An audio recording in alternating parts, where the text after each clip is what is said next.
I love the idea that this powerful man, just leaving the office, decides as a favor to be the mayor of this town. Mm-hmm. And of course, You worry about your health? Are you a... I try to take care of myself. I don't have a lot of fears. I have the normal fear of passing away. You know, I guess we all think about that, especially you get to be a certain age. My concern is a carbon monoxide issue right now. Nearly 2 hours of harrowing just released video shows Santa Fe sheriffs peering in windows, trying to figure out what happened alongside emotional workers who prompted this 911 call last month. More unsettling details about the deaths of Gene Hackman and his wife, Betsy Arakawa, are emerging. According to recently released body cam footage featuring Arakawa's hairdresser, Gene Hackman and his late wife allegedly had 2 unsettling interactions with a stranger in the weeks leading up to their deaths. To be awake or alert? No. I seen something laying there to see that. Both of them, bro. Sorry. The alleged interactions were described in detail by Arakawa's hairdresser, Christopher, in body camera footage obtained by Fox News on Monday, March 24th. In the interview with New Mexico authorities, Christopher described his deceased client as frazzled and said that she had allegedly expressed concern about being followed by the same strange man on 2 separate occasions while out with her husband in Santa Fe. She mentioned to me that there was a man that had parked outside of their gate and followed them, Christopher told law enforcement, on 2 separate occasions. One occasion is when they went to White Rock. They went and had lunch there, and the guy followed them from the parking lot. Followed them all the way to White Rock. She said, "Christopher, I'm surprised that security didn't know how he got there. Because when we left, I noticed that this car had followed us from the residence to White Rock." really have a wonderful wife and a great home. Arakawa told Christopher that the man who allegedly followed them pulled out a folder of photos of her husband and wanted him to sign them. The hairdresser noted that the alleged behavior was strange because Santa Fe is not a place of paparazzi and stuff, and said that Arakawa confronted the man. She said, "She approached him and said, 'I told him he needed to have more respect,'" recalled Christopher. He also claimed that the same man followed the deceased couple to a different location on another occasion, offering them a bottle of wine, which Christopher says they declined. The final days of the 2-time Oscar winner and his classical pianist wife have been under scrutiny ever since New Mexico authorities found Hackman and Arakawa's bodies, along with one deceased dog, in their $3.8 million Santa Fe home on February 26th. According to activity from his pacemaker, Hackman, 95, most likely died on February 18th from cardiovascular disease, with Alzheimer's as a contributing factor. The New Mexico Office of the Medical Investigator initially determined that Arakawa, 65, most likely died of hantavirus pulmonary syndrome, a rare and potentially fatal disease carried by rodents, a week earlier than her husband on February 11th. But Dr. Josiah Child, Hackman's doctor, recently claimed Arakawa called him on February 12th regarding an echocardiogram for her husband, a full day after her estimated time of death. "Mrs. Hackman didn't die on February 11th because she called my clinic on February 12th, Dr. Josiah Child told the Daily Mail on Sunday, March 16th. Child claims that Arakawa also canceled an appointment on February 10th, saying Hackman was sick. Her appointment was allegedly rescheduled for February 12th, but per Child, she never showed up. She did not show any symptoms of respiratory distress, he told the tabloid. The appointment wasn't for anything related to hantavirus. We tried calling her a couple of times with no reply." Following the strange double deaths, authorities have released portions of the body camera footage taken by deputies who responded to the Santa Fe home of Hackman and wife Betsy in February. Only video from outside of the home has been released after a judge granted a temporary block of footage from inside the house or of the couple's bodies at the request of the family. The footage also suggests that deputies prioritized the couple's privacy very early in the investigation. "Because of who they are, I just want to keep this limited as much as possible because once this gets out, you know how this is going to turn," one deputy said. It's something that was also reiterated to the couple's next of kin. A lot of the information that we do at the sheriff's office is, unfortunately, public information, and it doesn't take them very long to figure out where this was at, the address. One deputy can be heard explaining to Hackman's daughter on the phone. Once we start getting the media attention and all that stuff, people start wondering what's going on. I don't want anybody here that's not supposed to be here. With no evidence of foul play, deputies bring up the possibility of carbon monoxide poisoning. The medical investigation would later reveal that Arakawa died first of hantavirus. Authorities said Hackman died more than a week later of heart disease with complications from Alzheimer's. It was also determined that one of their dogs, who was found in a crate near Arakawa's body, died of starvation and dehydration. The couple's other dogs could be seen roaming the property in the body cam footage. A dog trainer who knew the couple also spoke with responding deputies on the day the bodies were discovered, the body cam video shows. Anything he needed, she took care of him, the dog trainer said of Arakawa. But she was healthy, man, acupuncturist, healthy foods, everything. In a separate video, a groundskeeper also told deputies he was in the process of doing a welfare check after not hearing from Arakawa. I knew something was wrong because she don't totally cut off communications for that long, he said, despite Hackman's estate asking the courts to temporarily block any footage showing his or Arakawa's bodies. An upcoming hearing has been scheduled to decide if that footage should be permanently blocked from release.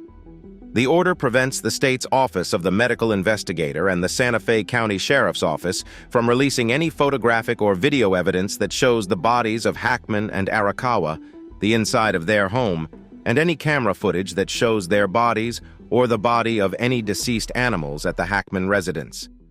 Materials of this nature have been requested by various media outlets using New Mexico's Inspection of Public Records Act.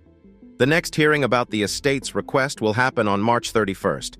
Hackman is a legend, a two-time Academy Award winner known for his tough-as-nails performances in classics like The French Connection and Unforgiven. But behind the scenes, there's a treasure trove of surprising secrets about this Hollywood heavyweight that even his biggest fans may not know. Beneath that gruff exterior lies a man full of unexpected twists, hidden talents, and a refusal to play by the rules. From what is now coming out, it seems Hollywood did everything it could to stop him from succeeding, showing how much the gatekeeping thing has been around for a long time. Before Gene Hackman became a household name, he was just another struggling actor with big dreams. In fact, his drama teachers at the Pasadena Playhouse labeled him as least likely to succeed. Ouch. Alongside his friend Dustin Hoffman, who also received the same dismal review, Hackman refused to let the criticism break him. Instead, it fueled his determination. With relentless perseverance, he clawed his way to the top, proving the critics wrong with a career that spanned over 5 decades. Hackman, born January 30th, 1930, is one of those Hollywood legends who seems larger than life.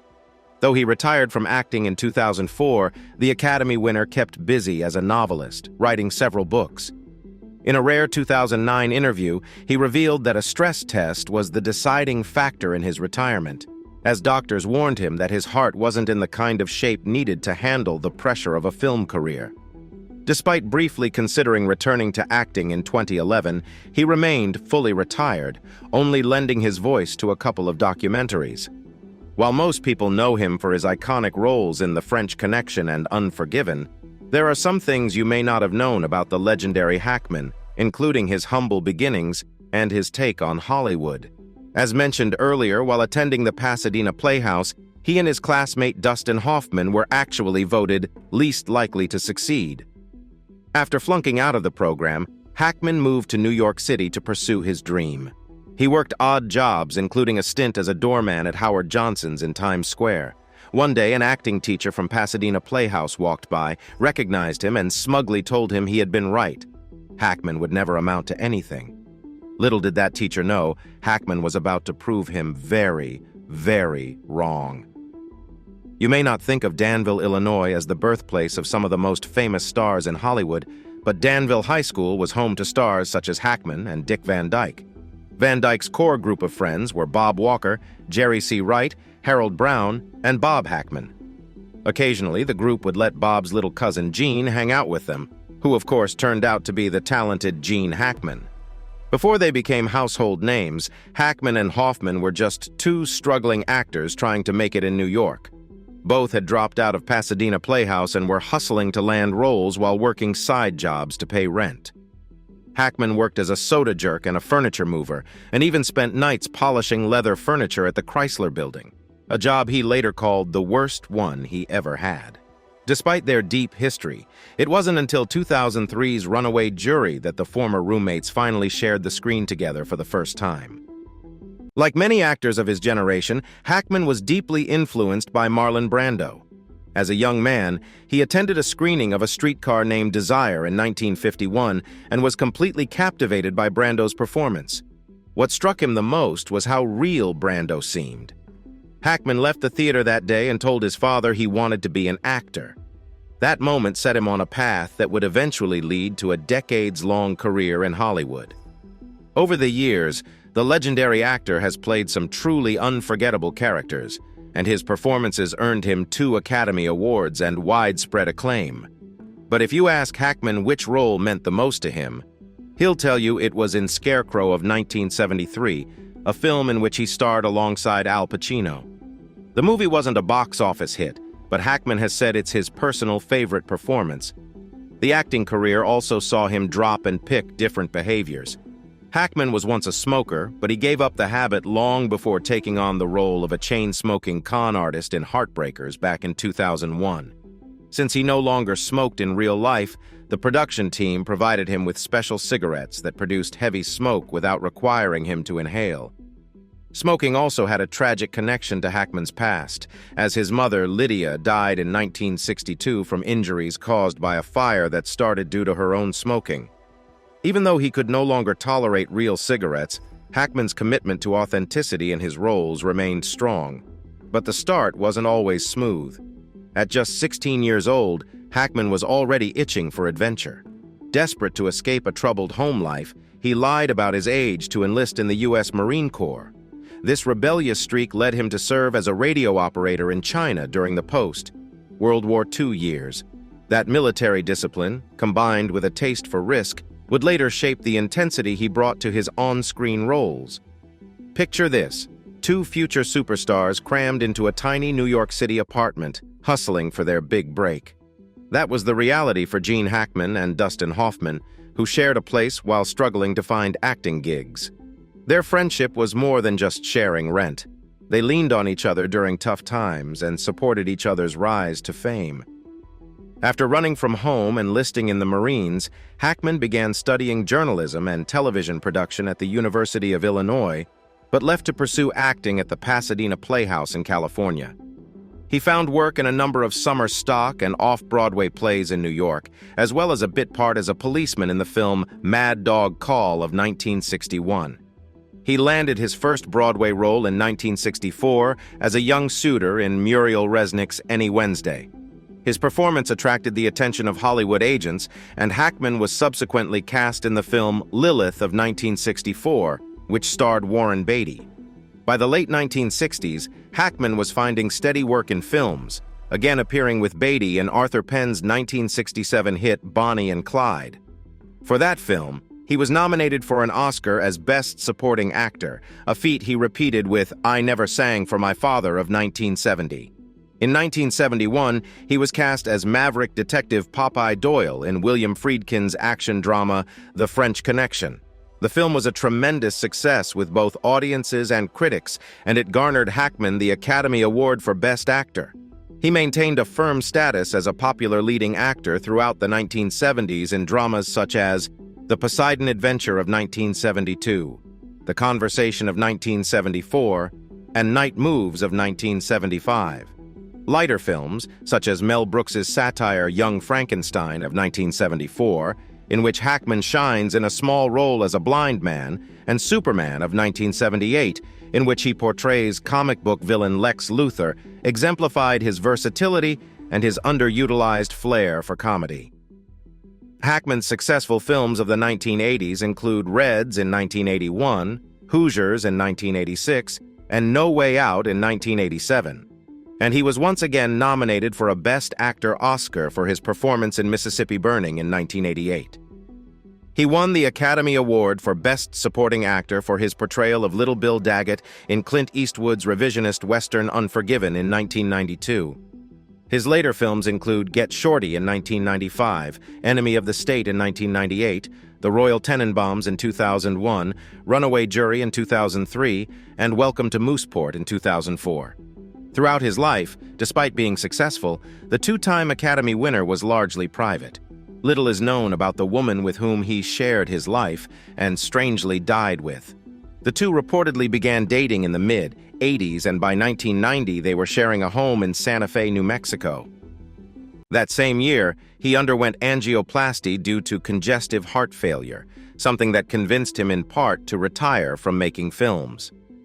Hackman then pivoted to writing, publishing his first book, Wake of the Perdido Star, in 1999. He went on to work on at least 4 others, including Payback at Morning Peak, a western set in and inspired by his life in Santa Fe. In 2014, Hackman told the Writer's Bone podcast that Arakawa, whom he married in 1991, helped him hone his writing. If in fact I have a style, it came from repeated edits, friends' suggestions, and my wife's unwavering specific read-throughs, he said. According to the New York Times, the actor met his future bride at a gym in California, where Arakawa worked part-time while pursuing a career in classical music. Arakawa was reportedly born in Hawaii in the early 60s. Though the couple didn't have children together, she was a stepmom to the Heartbreaker star's 3 kids from his previous marriage to his first wife, Faye Maltese, son Christopher Allen, and daughters Leslie Ann and Elizabeth Jean. While speaking to the Irish Independent in 2000, the actor said of his children, "It's tough being the son or daughter of a celebrity. I couldn't always be home with them when they were growing up, and then living in California, they've had my success always hanging over their heads." In addition to having worked at a fitness center, Arakawa was a skilled musician who was a classically trained pianist, according to the New York Post. Hackman and Arakawa's Santa Fe home was featured in Architectural Digest in April 1990. Though the once-abandoned 1950s building had rough beginnings, the couple worked to make their space light and soaring with an open floor plan and a blend of the Pueblo and colonial New Mexico and Spanish Baroque styles. Involved with every aspect of the house, Hackman determined the floor plan, mixed paint colors, and specified details, but not without the help of his spouse. When the actor was away filming, Arakawa took charge, consulting with her partner over the phone and sending him photos. The couple procured their furniture locally and from boutiques around the world, including in New York, California, and Germany. With no social media and no interviews about herself or her love life, Arakawa appeared to be a private individual, something that Hackman told the Irish Independent was largely by design. "Where we live, in Santa Fe, you can lead your own life and not be bothered by the latest gossip," he said. According to Hackman's bio with Simon & Schuster, he and Arakawa shared their home with 2 German shepherds. They previously had 3. In 1999, the couple adopted a third, according to the Baltimore Sun. While the actor was filming The Replacements in Baltimore, 2 strays wandered onto the set. The actor had them brought to a local shelter, which named the dogs Gene and Keanu after Hackman and his co-star Keanu Reeves. The couple adopted the one named Gene. In 2020, Hackman gave fans a glimpse into his private life with Arakawa in an interview with Empire. As he told the outlet, the two regularly watched DVDs that Arakawa rented. "We like simple stories that some of the little low-budget films manage to produce," he said. He also shared their weekend ritual. Friday night is set aside for a Comedy Channel marathon, with particular attention paid to Eddie Izzard, the outlet reported. "The speed of thought is amazing," Hackman said. Neighbor Aaron Lenahan revealed that Arakawa would keep Hackman active and engaged by doing puzzles and taking yoga classes via Zoom. She was still trying to keep him as active and engaged and healthy as possible, he said. Aaron also described Hackman and Arakawa as one of the tightest couples I've seen. They seemed like real-life partners, really close to each other, and they were both incredibly kind, and they were reserved, but they were real, and a lot of fun, he said. Aaron's mother, Barbara Lenahan, added, "Jean was as proud of Betsy as she was of him. She had been a concert pianist." Over at their house, she had a special building, a studio that half of it was her grand pianos and another half was Jean's art studio. From the look of it, it seems these two were really meant for each other, so much so that they had to depart at the same time. And that's it from us today. Until next time, thank you for watching.